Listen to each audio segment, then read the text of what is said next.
So we were actually thinking that my car was on fire.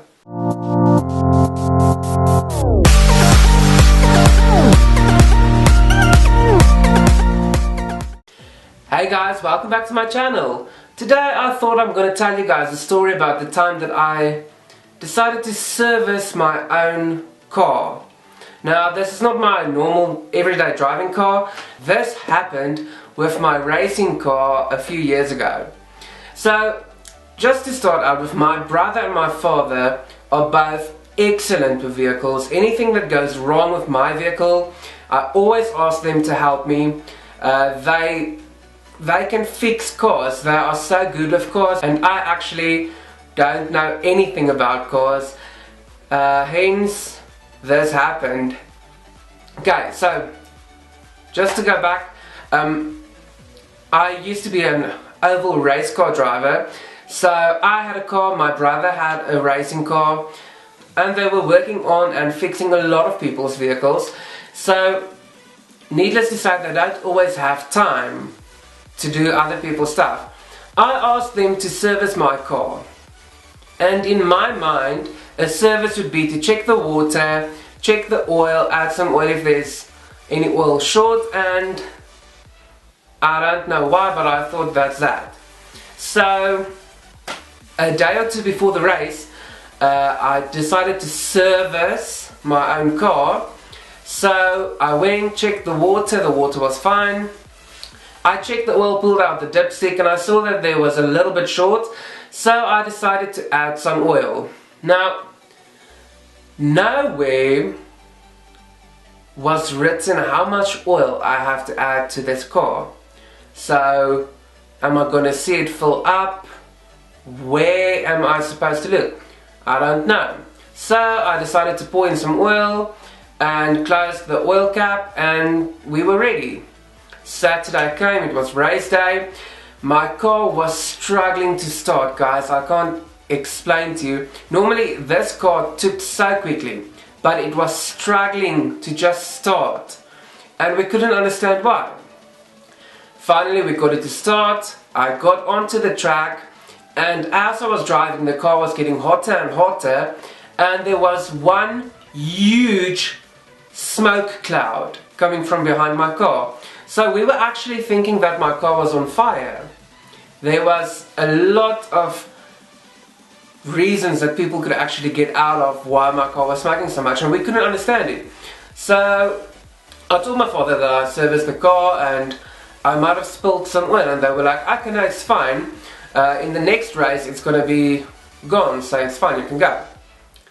The second round of the race came on, tried to start my car again. It was so difficult to start. We struggled to start the car. Eventually we got it to start, got onto the track again, same story. One huge smoke cloud, and we don't understand where it's coming from.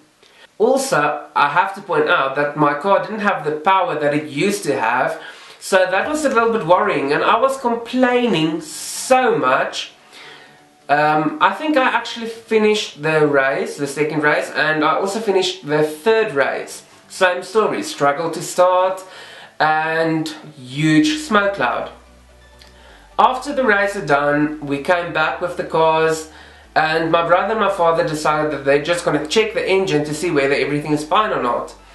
They opened the oil cap thingy on the engine, and sure as you can guess, I actually put in a little bit, just a little bit too much oil.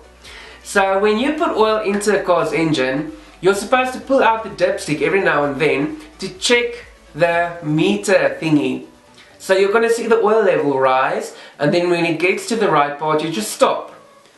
I didn't know that. I thought that you have to pour oil until you can see it coming out of the top of the car. Needless to say, that's not the right way to do it.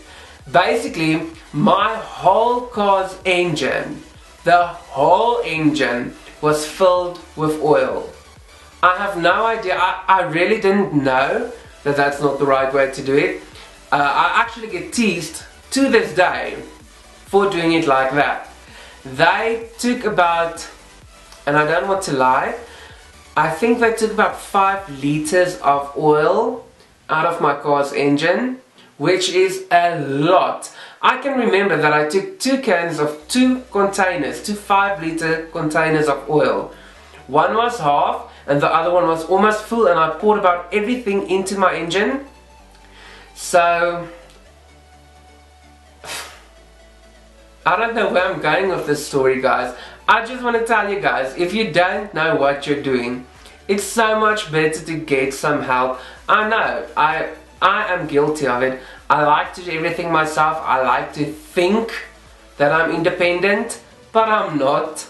I'm really not. So, moral of this story, guys, if you don't know what you're doing, get some help. When they say ask for adult supervision, actually ask for adult supervision. And if you don't know anything about a car's engine, just leave it. There's going to be somebody to help you, I'm sure about that. And if you don't have somebody, get some professional help.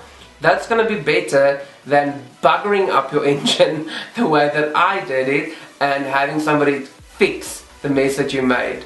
Guys, I just wanted to tell you guys that little story that I was thinking about, and then I'm gonna see you guys again soon. Goodbye.